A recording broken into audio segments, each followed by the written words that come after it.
Um, Hi. So it's a bit surreal to be here. I grew up in Morris County, New Jersey, and I haven't been back in about 10 years. I escaped from New Jersey to California for undergrad and graduate school at Claremont McKenna and UC Irvine. I spent about half of my graduate school at Los Alamos National Lab. And then I did a postdoc there before joining OpenEye about 6 months ago. And my experience is a little bit different from Addison's. I joined the very recently created structural biology group at OpenEye. There's a lot of exciting research going on at OpenEye about how we can better model cryo-electron microscopy. Um, and so my talk will be a little bit less about what OpenEye can offer and a little bit more just about basic science. So I thought I would sort of organize this around structural biology in general and what we're doing. What we really want to end up with is the 3D structure of a biomolecule, and we have this sort of auxiliary goal of connecting structure with function. And the methods we use are, in the PDB at least, it's roughly sort of 85% crystallography, about 8.5% cryo-EM, and 6.5% NMR.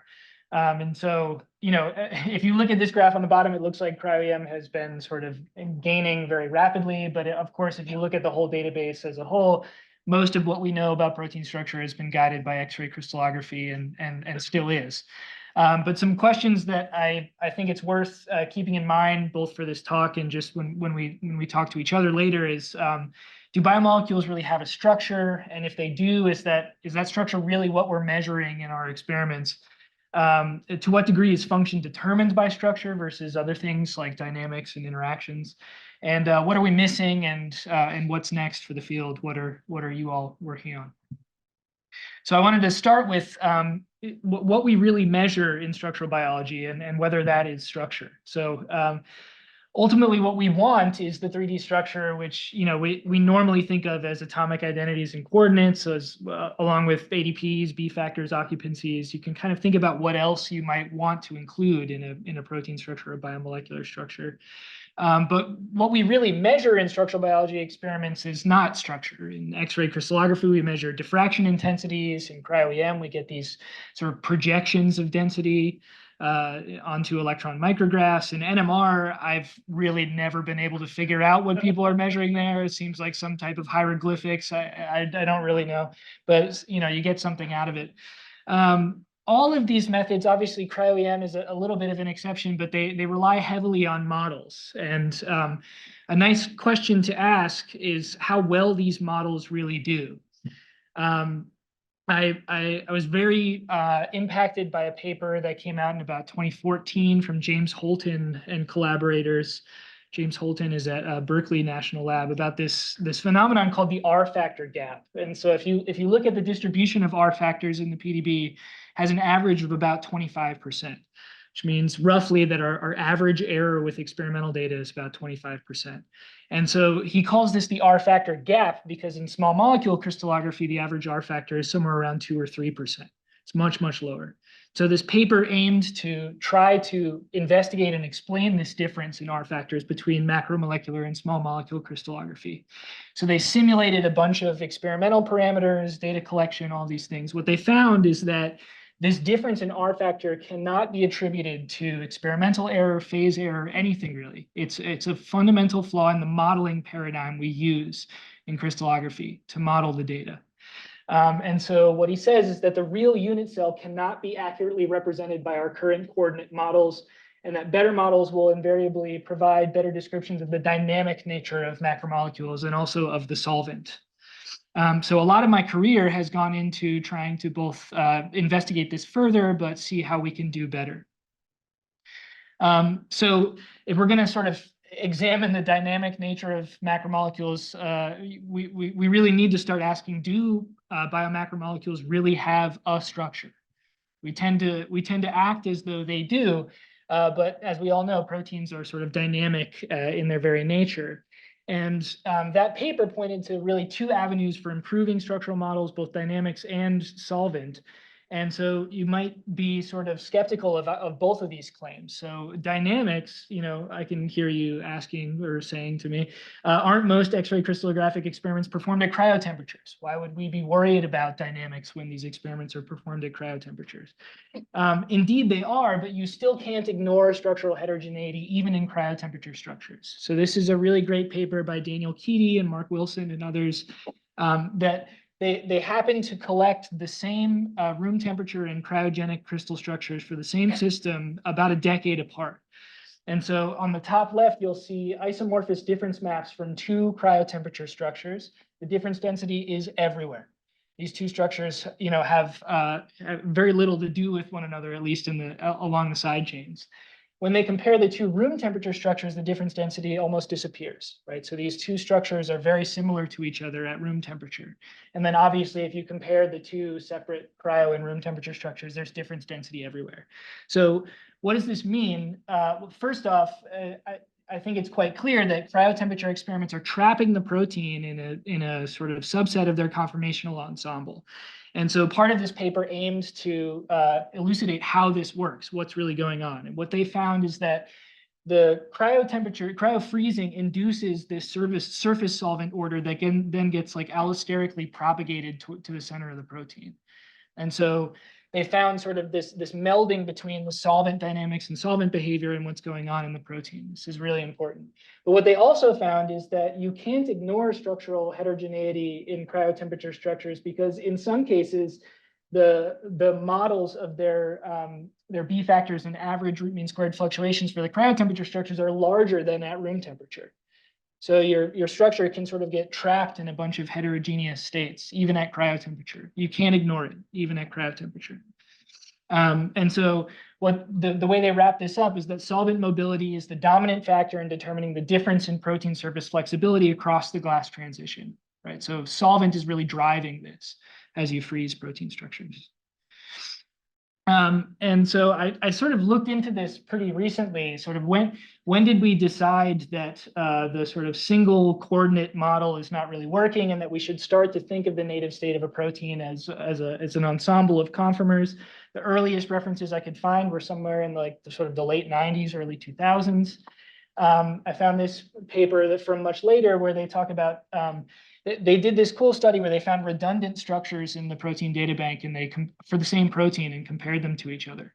And what they found is that the distribution of conformational states represented by redundant sets of protein structures exceeds the possible range of structure determination errors by at least an order of magnitude. So this is kind of a sister result to the one that I was talking about before.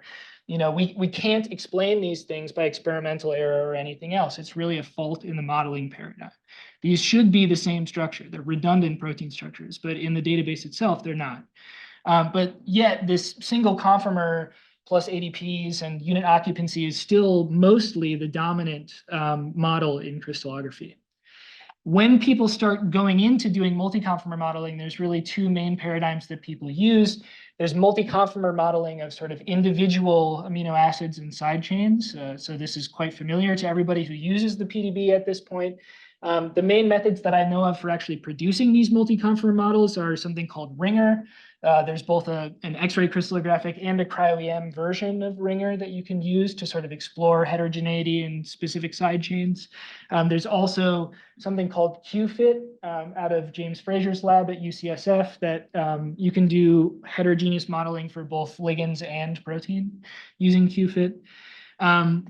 And then in Phoenix itself, the refinement program, there's a module for doing ensemble modeling, so modeling the entire protein as an ensemble of different structures.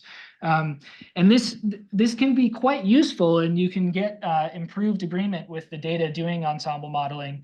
But in my career, what I've found is that ensemble modeling, specifically multi-conformer modeling, but even ensemble modeling is not enough to model structural heterogeneity in crystal structures. And part of the reason for that is that the ensemble refinement program in Phoenix has a very particular solvent treatment of the solvent. It's not explicit solvent. The protein is not bathed in a bath of solvent. It places solvent molecules in and then does molecular dynamics to kind of shift them around. But there's no explicit treatment of the bulk solvent or even the solvent in cavities in the protein. And so in my career, what I've found is that MD simulation of protein crystals, unit cells, supercells performs much better. And I'm going to go into some of those results, but I just wanted to mention that Dave Case of Amber fame, working out of this building, I would have to imagine, recently released an X-ray crystallography module in Amber that does exactly this. So you give Amber X-ray crystallographic data, it builds up a model of the unit cell or supercell, it simulates these things and compares it and refines it against experimental data. And this includes a treatment of both the protein and explicit treatment of the solvent. It's really quite nice. My career has been sort of building these tools from scratch. So I wish I had Dave Case's tools when I started in graduate school. We sort of had to build these models ourselves.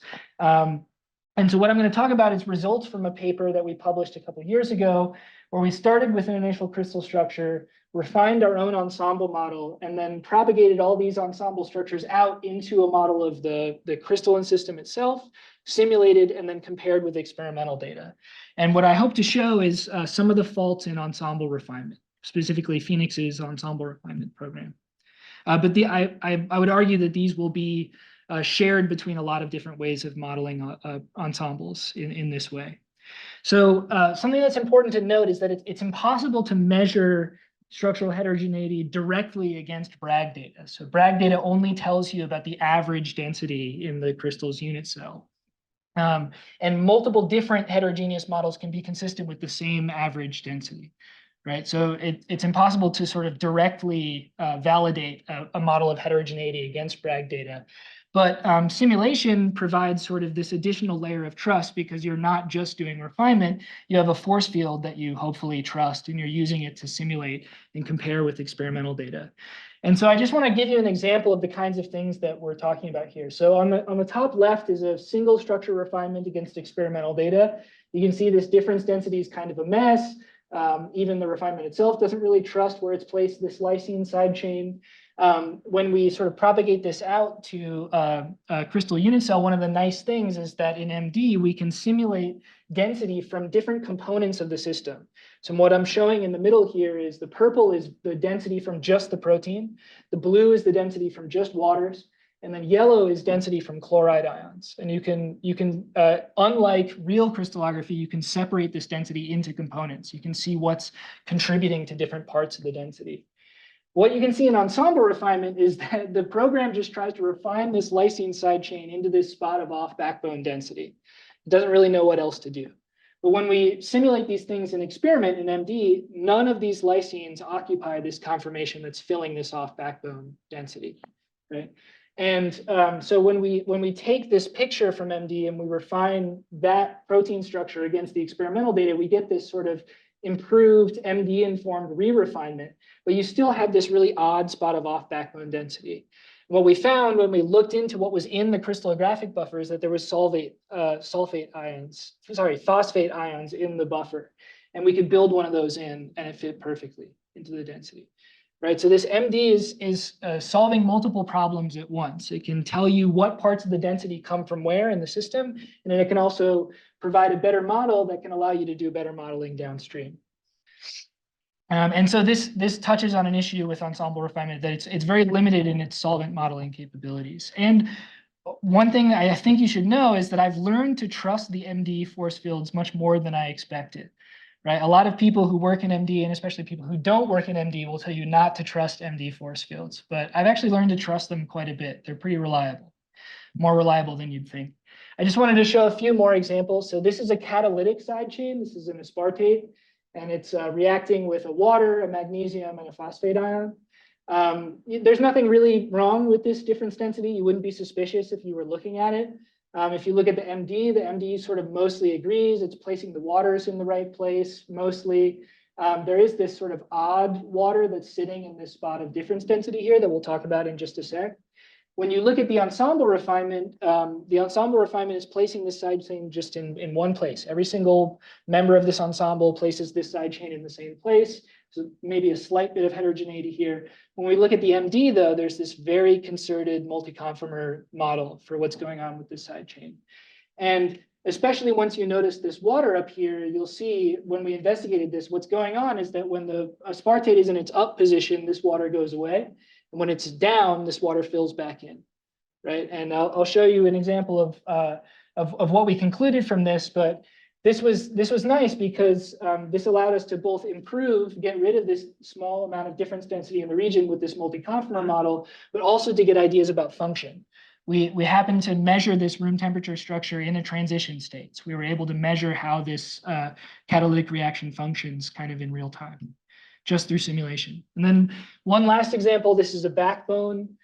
There's sort of strange difference density around this region. When we do ensemble refinement, it's just an absolute mess. These atoms are everywhere. Once again, when we do MD, there's this much more concerted multi-state ensemble that we see. And when we build this in, the difference density gets much better in this region. This might seem like nothing to really worry about, but this also happens to connect very nicely to function. So what this was evidence for was conformational selection in this backbone for interactions with a regulatory subunit. So when we superimpose this regulatory subunit along with our model, what we found is that this backbone is really sampling a state that allows it to interact with a regulatory subunit in conformational selection. And then going back to our example from before, what we were able to piece together, and our biological colleagues were really excited by this, was just through simulation, piece together how this catalytic reaction sort of proceeds as it goes from the initial to the transient state of catalysis. So, so this has all been sort of comparing against a single room temperature X-ray crystallographic experiment. Much more popular now are time-resolved experiments, serial femtosecond crystallography at X-ray free electron lasers. There's really two main methods that you can use here. Again, these are all measuring average structure, but with these XFELs, you can now do this very quickly in time. So temperature jump or pump probe experiments, you can perturb the system with an infrared laser and then measure using serial femtosecond crystallography how this structure changes over time. This is a very useful technique. You can also do X-ray absorption and emission spectroscopy. We have a paper coming out quite soon. It's on the bioarchive, though, if you're interested, where we were able to measure changes in an enzyme's ensemble during catalysis and using these same exact techniques. So at XFELs, you can do these time-resolved experiments. And we were able to simulate the system both in its covalently bound state and its native state and see how the water and the catalytic side chain affect how this reaction progresses. But this is all just to try and convince you to do a little bit more simulation, I guess. And then I just wanted to mention, because a lot of my graduate work covered this, is there are actually ways to measure structural heterogeneity directly against X-ray scattering data. So you're not just modeling the average data. X-ray scattering has these Bragg peaks that we all know and love, but it also has this component called the diffuse scattering. This is the X-ray intensity that lies between Bragg peaks. And so you might be used to these sort of halos around Bragg peaks. There's also streaks that will go in lines between Bragg peaks. And then there's kind of this cloudy density that's patterned around the outside. All of these are indicative of certain types of disorder in a protein crystal. These can be anywhere from small scale disorder to phonon-like or acoustic disorder, and then really specific smaller scale correlated disorder. And direct refinement of this disorder, like we would refine in Bragg scattering, is not practical. You would have to refine 6 unique elements of a covariance matrix for every pair of atoms in the illuminated portion of the crystal. It's just impossible. So what people have pursued over the last couple of decades is different modeling paradigms for how to get information out of the diffuse scattering. Two of the most popular of these are the liquid-like motions and rigid body motions models. Liquid-like basically treats it like it's a liquid. Rigid body treats proteins like they're basically just shaking about an average position. What we were able to find back in about 2019 or so is that when you simulate a protein crystal, you can find evidence for both liquid-like and rigid body motions in protein crystals. People have been sort of fighting about which mode is the dominant mode. It's a combination of both. Of course, the molecular dynamics model is another popular model for modeling the diffuse scattering. And you can see the two main force fields do quite well. So this is the diffuse scattering after you've taken out the Bragg peaks from experiment. And then you can see that both MD with the amber force field and a charm force field do sort of okay at modeling the diffuse scattering. It's not very good, but it's somewhat good. Very recently, though, Nozomi Ando and collaborator Steve Meisberger, I believe at Cornell, were able to develop this elastic network or normal modes model of the diffuse scattering that performs extremely well. They basically solved it.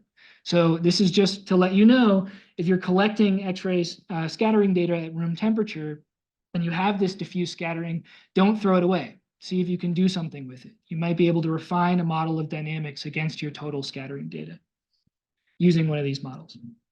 In cryo-electron microscopy, the situation is a little bit different. Your main thing is not just measuring the average structure. In principle, it should be a gold mine for measuring structural heterogeneity because each image in your particle stack is capturing the protein in a different conformational state. So you should be able to extract very easily structural heterogeneity from this data. And this heterogeneity modeling basically comes down to a classification or embedding problem. You're trying to take all of your images in CryoEM, classify them or embed them in some kind of latent space to get information about heterogeneity. There's all sorts of different methods for doing this. There's a nice paper out of Ellen Zong and collaborators going over all these different methods for how you can get heterogeneity out of cryo-EM data. There's linear methods like PCA, nonlinear neural networks, and physics-based methods, including some that involve simulation. The current state-of-the-art methods, or I should say just the ones that most people use, are 3D VA or 3D variability out of CryoSpark and 3D Flex in CryoSpark. You can run both of these somewhat easily. 3D VA is fairly simple. It's basically just a PCA embedding of your particle stack. And it allows you to get these sort of smaller scale conformational heterogeneity like motions out of cryo-EM data. 3D Flex has a little bit more physics based in. It's trying to sort of morph the density in a way that's sort of physically consistent. There's also Cryo Dragon out of Ellen Zong's lab at MIT and Cryo Dragon 2. This is a neural network based approach that takes your particle images and does an encoder decoder framework to give you a latent space representation of your particle stack. And you can pull out different representative samples of the density from this latent space, but you can also simulate paths between them. So this is a very popular method. And then somewhat more recently, Michael Shares out of the MRC released this package called Dynamite. This is a bit more on the physical modeling side, but it is still a PCA-based method for getting heterogeneity out of cryo-EM data. What I want to mention, though, is that these heterogeneous models of density don't necessarily correspond to physically realistic or realizable protein structures. There's normally nothing in these methods that's enforcing the fact that these densities have to be representative of a physical model, right? So you can see in some of these cases, it's very clear that the density is not conserved over these transitions, between one state and another. And if this was a real protein, obviously it would be, right? So like this protein can't just lose a chunk of itself and then gain it back as it translates from one state to another. So this is just kind of a warning as you use some of these methods. Don't just trust offhand that these different models of density correspond to physically realistic structures. But simulation can kind of provide a bootstrap or a constraint. So you can simulate these methods and use the information that you get out of the simulation of your protein to provide a constraint to how you break up this and sort this latent space. So, with all of these methods for modeling structural heterogeneity, something to ask is to what degree that our function is determined by structure or even dynamics. So does dynamics even have an impact on the function of a protein? If you ask Arya Warshell, the answer is no. He had this wonderful sort of, I don't know, steely paper a couple of years ago saying that he basically says all reasonable definitions of what people mean by a dynamic effect in catalysis have not been shown to be experimentally validated. He finds that basically that no dynamical effect has ever been experimentally shown to contribute to catalysis. This is very restricted to actual catalysis, but this was surprising to me. I think what people tend to think is that dynamics has to be important to catalysis, but at least according to him, there's no reasonable explanation of how this works, or there wasn't back when this paper was published. But I think, especially when we focus in on just ligand binding, it's quite clear that dynamics or heterogeneity can have quite a large effect. So ligands are known to induce fairly large loop or domain movements. And so if you want to model ligand binding, you're going to have to model those things as well. However, in most cases, according to this paper, about 85% of cases, ligand binding is associated with conformational changes in 3 residues or fewer. So it's really small scale heterogeneity that we should be interested in, but this can still have quite a large impact on affinity or selectivity calculations. So you still need to model these things if you want to get your drug binding calculations right. It's just that it might not be these sort of large scale conformational changes that we should be worried about. And then obviously, just from a purely scientific perspective, the induced fit versus conformational selection models of ligand binding are going to be impacted quite a bit by studies of dynamics in this way. And then, so in terms of what we're missing and what's next for the field, I'm going to be editorializing now, but the future really should be heterogeneous, especially when we start thinking about machine learning. We have to remember the garbage in, garbage out motto. If you're feeding your machine learning model garbage, it's going to spit you garbage back out. I'm not about to rag on AlphaFold. I think it's quite a nice way forward. But I just want to make the note that if you underappreciate the potential inadequacy of single conformer models, or you don't fully appreciate how much better a heterogeneous model can be, this can lead to faulty conclusions down the line in people who use your work. So especially in my own case, computational chemistry or molecular modeling, when I first started out, I trusted PDB structures completely because I didn't know anything else. So I would just download a protein structure, simulate it, and then if my simulation didn't agree with the structure I got out of the PDB, I was like, oh, my simulation must be wrong, right? But we should note that these things might have faults in them, and one of those major faults might be its treatment of structural heterogeneity. But this applies to all sorts of other things like molecular biology and drug discovery. If we don't fully appreciate that these things are just models and these models really should be heterogeneous, we could do faulty science down the road. And then just to quickly make a note about AlphaFold, AlphaFold predicts and was trained on single sets of atomic coordinates. What it outputs is a single set of atomic coordinates with this method for determining the confidence that you should place in these coordinates called the PLDDT. And so these are examples of the ranges of PLDDT scores that you can get out of an AlphaFold structure. DeepMind themselves will tell you that these areas of low PLDDT are low confidence, they shouldn't be trusted. But if any of us were to look at this, I mean, of course, this cannot be modeled by a single set of atomic coordinates, right? This is flexible. It's going to be flopping around if it were in a real biological system, and ditto for this structure down here. So my point is that this confidence or not to be trusted aspect of this model, it's not a fault in the machine learning. It's nothing to do with DeepMind. It's the fact that they're training on and predicting single sets of atomic coordinates for things that really shouldn't even be modeled that way in the first place. And so what can be done? Well, if depositors themselves aren't going to model heterogeneity, we should at least try to make it easy for others to try.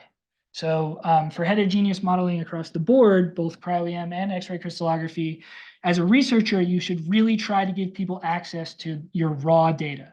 So in X-ray crystallography, this is already kind of enforced in the culture. We publish our raw data.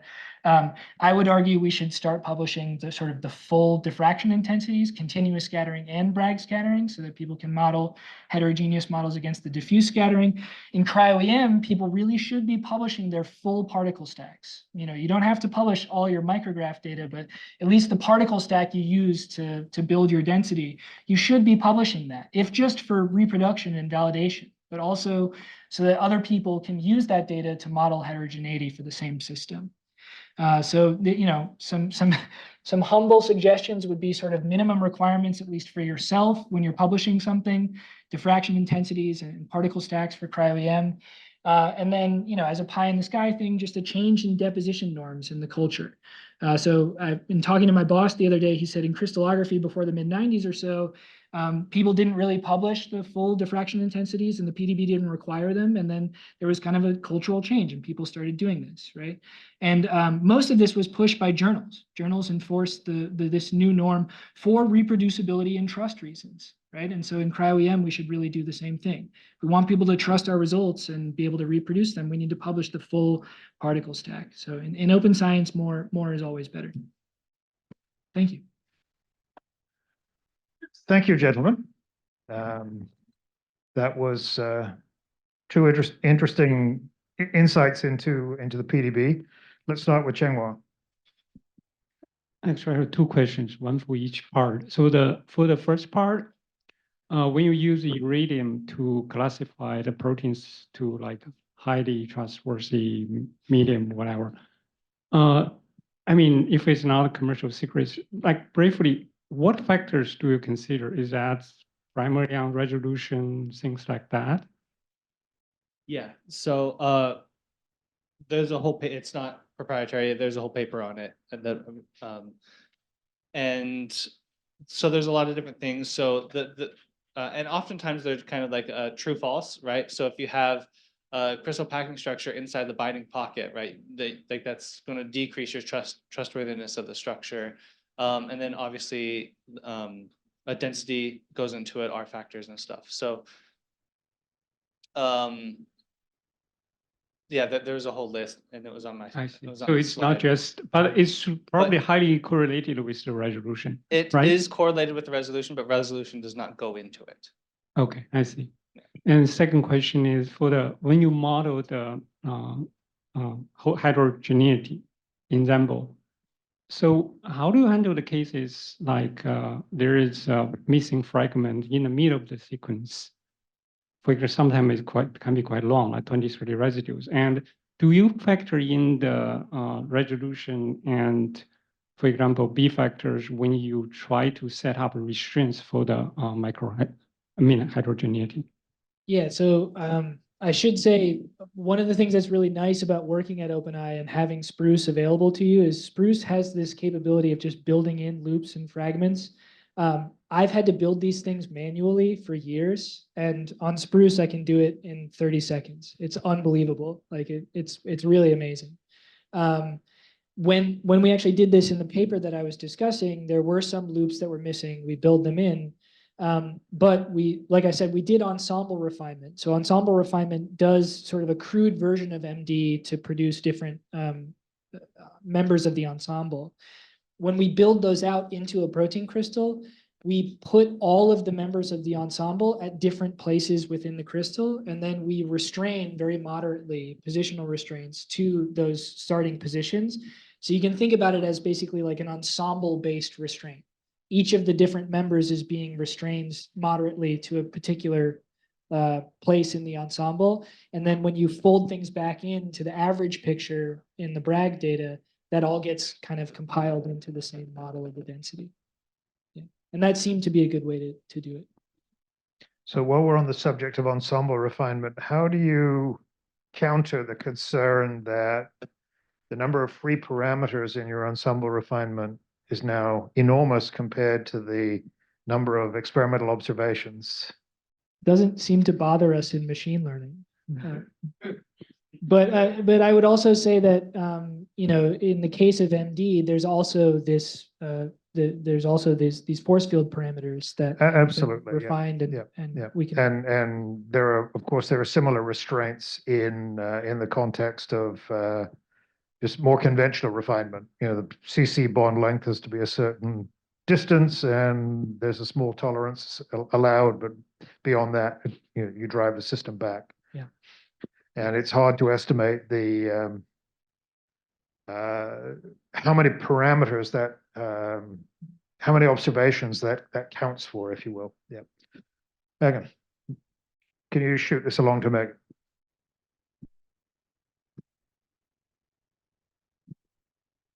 Thank you both for the talk. Very interesting. My question is about heterogeneity and CryoEM. And so 3D VA and 3D Flex and Cryo Dragon, whatever, always give you a result. You always get motion. I know you talked about this briefly. But as of right now, at least without complementary biophysical methods, you can't attribute any biological meaning, or you're not supposed to. You mentioned the bootstrapping, but do you foresee any future like validation metrics or something at least that can computationally tell you whether or not you're looking at noise or artifacts or? Yeah, so just to be clear, you're talking about the case where basically regardless of what you do, these methods will spit out models of heterogeneity for your particle stack. Yes.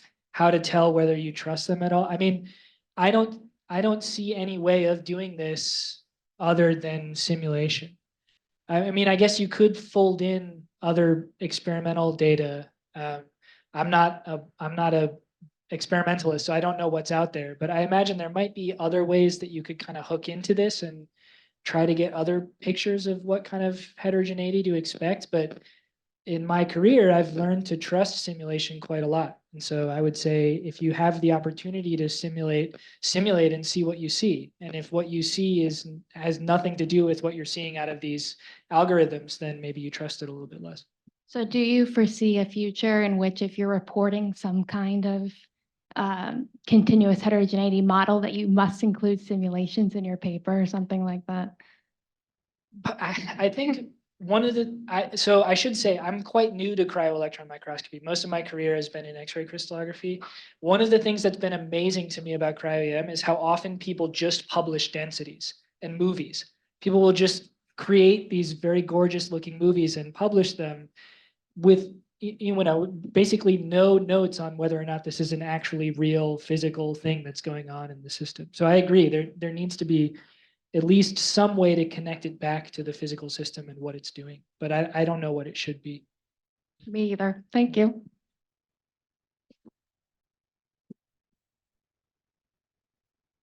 Thank you. So, gentlemen, if you'd like to stand up, so you come back into the view of the camera for a moment, please. The RCSB PDB is pleased to get this right eventually. Is pleased to give both of you some swag. Awesome. Okay, so chief among the pieces of swag is a RCSB PDB Yeti bottle that I hope will stand you in good stead whenever you go hiking in the mountains around Santa Fe. So let's thank our speakers once again.